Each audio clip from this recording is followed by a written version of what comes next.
Hello and welcome to Murder Analysed. Thanks for joining me again today, and thank you all for your 6,000 subscribers. I can't believe it, and we're over that now, so thank you so much. But today's case, let's go on to today's case, and we can talk more about the subscribers later on. This case is the Zoe Evans case. This case is a disturbing case, and some content within this video may be upsetting to some viewers. I have also put notes up on the community page about this case already, just to make you aware of what this case is about. And I will continue to do that with all the cases as they come up. So little Zoe was 9-year-old at the time of her disappearance, and she disappeared on the 11th of January 1997. And she lived with her mother, Paula, her stepfather, Miles Evans, and they lived on the army barracks, really, in army housing, in Warminster, in Wiltshire, UK. So this case has come in and out in the news over the years, really, for many different reasons. It also brings up in this case about parole, as usual, and about the sentencing of criminals that do such crimes like this. So this case is the story of what happened, or the case in its entirety, about appeals and stuff that Miles Evans did, about other evidence that he tried to bring in to say it wasn't him. And this man actually, to this day, has never admitted this murder, but it's been clearly proven that he did it. So little Zoe, this 9-year-old child, was put to bed on the 11th of January 1997 by her mother, Paula. Normal evening, normal day, nothing out of the ordinary. She's put her to bed, tucked her in, said good night, got on with her evening, and then gone to bed. Now, she was married, and she'd been married to Miles Evans for about 5 months. And Miles Evans sort of told Paula to put earplugs in at night because of his snoring. He encouraged her to wear earplugs at night because of this snoring. And that's what she did. He would snore so loudly that she couldn't sleep. So there was earplugs in, which is, you know, did he really snore? Did he just want to keep quiet? We don't know. But he actually did tell her, and she did use earplugs in the evening when she went to bed to sleep, because he says he snored. So, as always, we have now in our midst a perpetrator of children, and she didn't know. This is a clear betrayal, this case, of when a perpetrator infiltrates your life to where you believe what he's saying. This man was an army driver, worked for the army, he was enlisted in the army, and he lived, you know, in army housing with this wife and this lovely child. And everything, as far as Paula was concerned, was perfect. She had this perfect life, she had a perfect child, which he was the stepfather of, and it seemingly he came across as this loving stepfather. So on this night of the 11th, when she put this child to bed, the next morning he had got up, Evans had got up and gone to work. He'd gone to work and he made himself really quite known at work. He started to play video games with a lance corporal, a female lance corporal, in his job. He was actually quite good at video games, but on this day he lost every game, and people thought that was strange. It was like he was trying to get an alibi. He wanted people to remember that he was there. About a few hours later, after he started work, a phone call from Paula came in to say that they couldn't find little Zoe. She had gone. He came across as this caring, loving father. You know, he was distraught. He's now going out and search for this child. He's gone home, he's searched, and then that evening when they hadn't found Zoe. He said to Paula and the family that were there now trying to find out what's happened to this child, because there's no sign of this child, I'm going to go to bed early because I want to get up and search in the morning. Now, for me, and I think for a lot of people, this set off some signals here, because when we look at even Mark Tydesley's case, his parents searched and they actually didn't sleep for nearly 11 weeks. So when we think about a perpetrator, we think about they're trying to, in a perpetrator like this that's in the home, that's trying to show you something that they're not. He was already showing signs that his behaviour wasn't normal. It's very difficult to go to bed. This body hasn't been found. This child hasn't been found. And whether you want to go and search all day and all night, you wouldn't sleep. You wouldn't take yourself off to bed because you want to get up, because you wouldn't be able to sleep. But he did. And he got up the next morning and he searched for Zoe, as many of them have when they've done this sort of crime. They want to be part of it. And the reason they want to be part of that search is because they want to know what evidence you've got on them. They want to know how they can redirect this case. But the police ain't stupid, and actually nor are the press when it comes to this sort of thing. Now this search, it went on for at least 6 weeks, this search. But in the meantime, Zoe's mother, Paula, and Evans, the stepfather, done an appeal to the public, as you would when a child goes missing. And we've seen many appeals, and even with Philpott's appeal, you could see that the body language and the tears and everything weren't real. And you have now behaviourists looking at this now. You have the press that now have done so many of these, even in this case, were questioning about this man. This man could not look you in the eye. This man, when you talk to behaviourists about, the science of our behaviour, your body is saying something to what's actually coming out of your mouth, the lies. And he said, I just want Zoe home so we can give her lots of cuddles and I'll buy her a puppy. Well, there was no appeal from him, really, when it come to bring, someone's got her, where is she? This girl's been taken from her bedroom. This girl's been taken in the middle of the night from her bed. There was also issues, though, with this, because after this appeal, this TV appeal out to the public for help, the police really did then clock on and think something's not right here. And actually both Paula and Miles Evans was arrested at that time, because there was too much going on. He was portraying himself as something he wasn't. You could tell by his eye movements and the closure of his eyes at certain points, and the way he was rubbing his leg to think about questions. He couldn't look at people. He'd already made it quite clear that he could easily sleep. He wasn't in this traumatic state, but the mother was. When you see the mother and how she reacted in this interview, and you see him sitting next to her, and this is a man that she sat next to, that she didn't know, that had done this to her child. This woman was devastated. This woman's family was devastated, as you would be. And this man seemed to be no comfort to her. And I think she even thought then, hang on a minute, something's wrong here. And after she was arrested, I think they was arrested and questioned for 3 days, they was released without charge.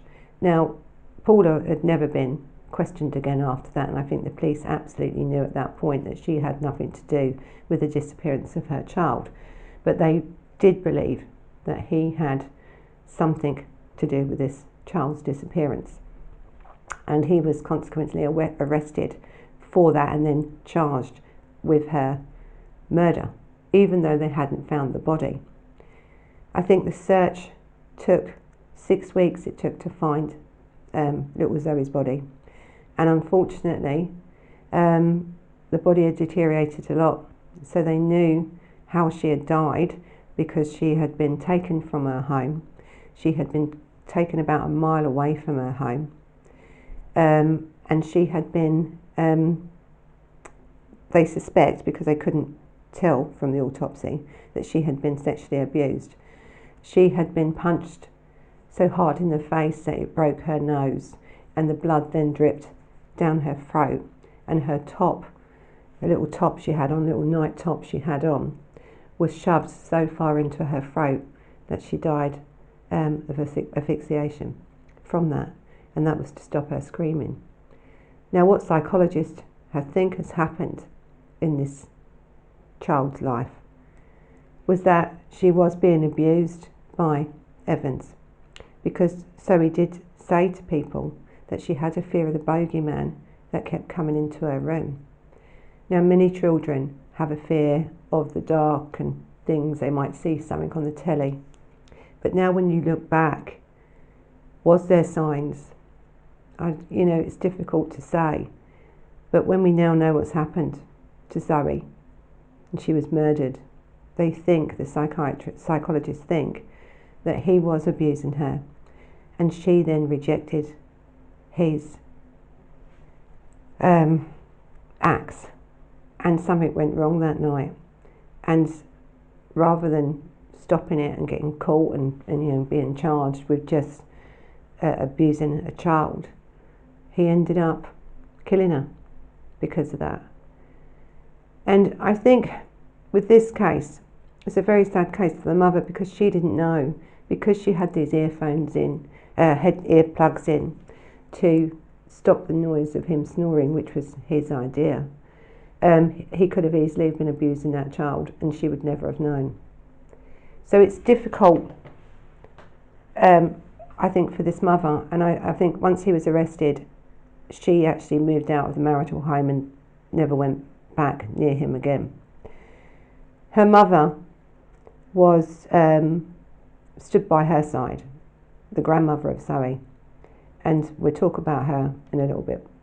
So this search, which cost nearly £1 million to search for this child, it's one of the biggest searches this country's ever done. I think up until the Zoe murders and stuff like that, but at that time this was one of the biggest searches. You also had about 150 police and 250 military personnel, and loads and loads of public looking for this child. And I think that where she was found about a mile away from her home. I think what they first found was a t-shirt right outside the back door area, hidden, which belonged to Evans, and it had blood of Zoe's on it. About half a mile away from the home, they found underwear of Zoe, again bloodstained and stuff. As this search continued for the 6 weeks by these people, she was finally found, again, as I said, decomposing. But this search area, a lot of searches, and we're talking about military as well here, not just police, and police do great searches when they're section by section, and so do the military. Where this body was found, in this animal hole, this badger set, they said it had already been searched. So there were questions to whether this was where she was murdered or where she was moved to, really, because it could have been human error, they could have missed it. But really, when an area like that's been searched by so many professional people, I would say it's probably been moved there after that search area has been done. And again, it comes down to someone in that search team then that knew the area had been searched and then placed the body there later on, thinking it wasn't going to be searched again. But it was, as many search areas are, especially when they find underwear or something very close to that area of that child, that area would be searched again, and it was, and that's when they found Zoe's body. I think with Evans, he was charged with it, and his defence team said there was circumstantial evidence, Well, there was a blood-stained top, his top, found with her blood on it outside the back door area, hidden outside. There was a pair of her underwear. She was killed and taken from her home, which is not the easiest thing to do, taken from her bed. She was only taken a mile away from her home, raped and murdered, really. So they think. There is now, I think, reasonable assumption that she was abused by him, and this is why she ended up being murdered by him. Things went wrong. So yes, there may have been circumstantial evidence to that, but when you have physical evidence where you have blood and you have t-shirts and you have other stuff which were with his DNA on it and her blood on it, yes, I think there's more than circumstantial evidence. He was charged with that murder, and it took the jury, I think, 3 days to come out with a verdict of guilty. And when he was charged and sentenced, the judge said that we'll never know what happened to Zoe because of the body was decomposing after 6 weeks. We'll never really know, but what we do know is that she would have suffered terribly at that point. So I think with Zoe's mother Paula and her grandmother really was devastated. They couldn't believe that 17 years is a lifetime sentence, and this man could be out in 8 years on parole. But we're talking about 1998 when this case went to court. So the Criminal Justice Act of 2003 hadn't come in, and if it was in at that point, then they would have been able to give higher and higher sentences for that. And things changed, but it wasn't at that point in. So I think with Zoe's grandmother, she felt so devastated that she went to members of parliament. She tried everything to get this case looked at, because you have cases now, after 2003, like with Ian Huntley, the Zoe murders that were getting 40-year minimum tariffs of 40 years. So I think what Zoe's grandmother said was that she went to Zoe's grave to apologise to her because she tried and tried and tried to get this man a higher sentence, and she believed that a life for a life, this man should have spent the rest of his life in prison.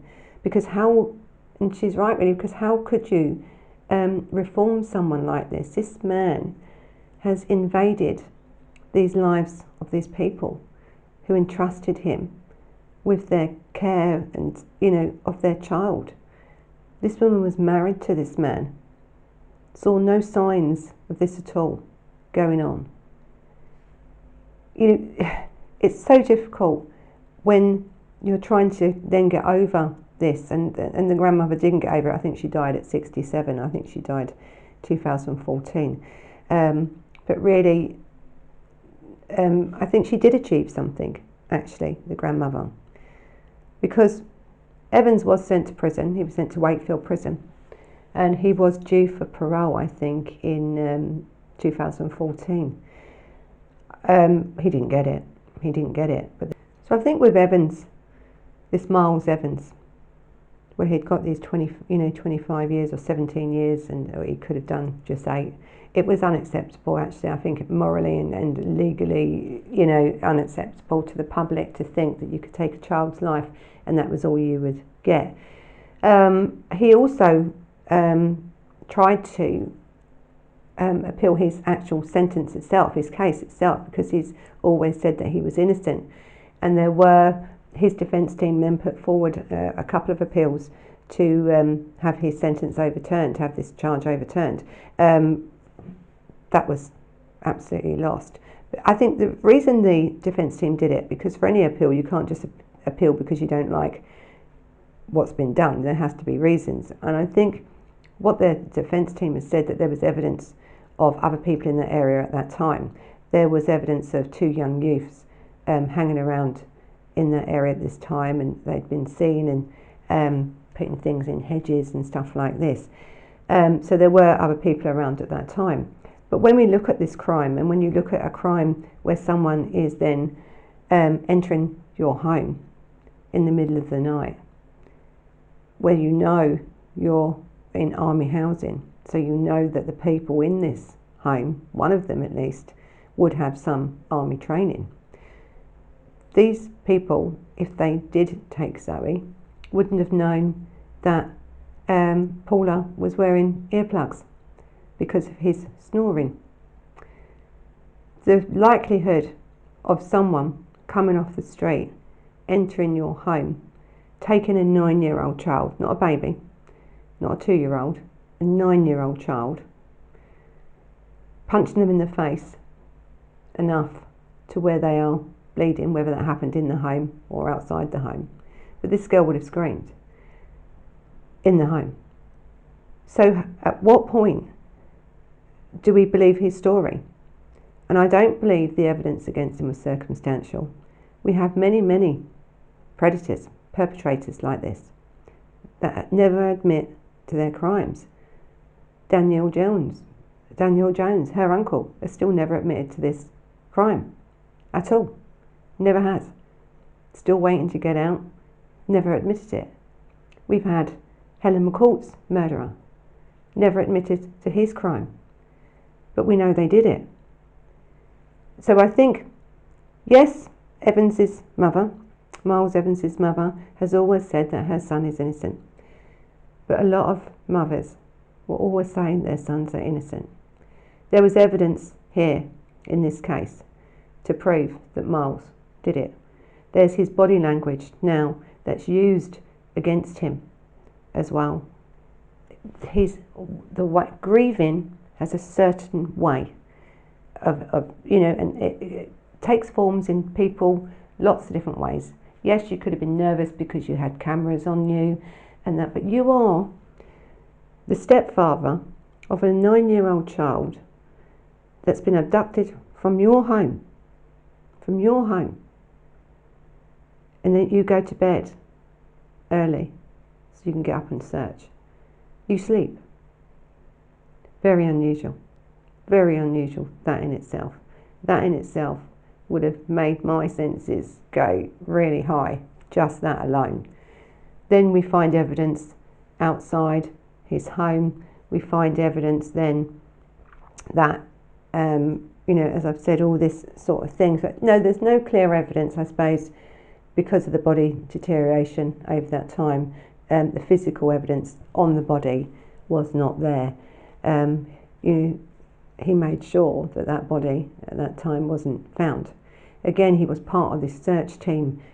The search party had already searched this area. There was nothing. All of a sudden, now a body turns up in an area that's been searched. It could only, the people that knew about that search area would only have put that body back there thinking it wasn't going to be searched again.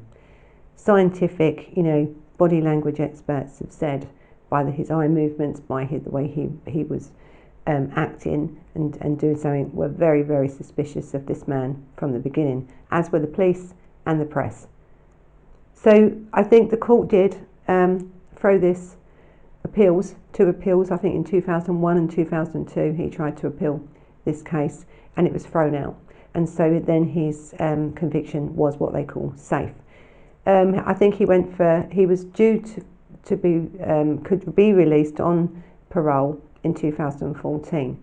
He wasn't released in 2014.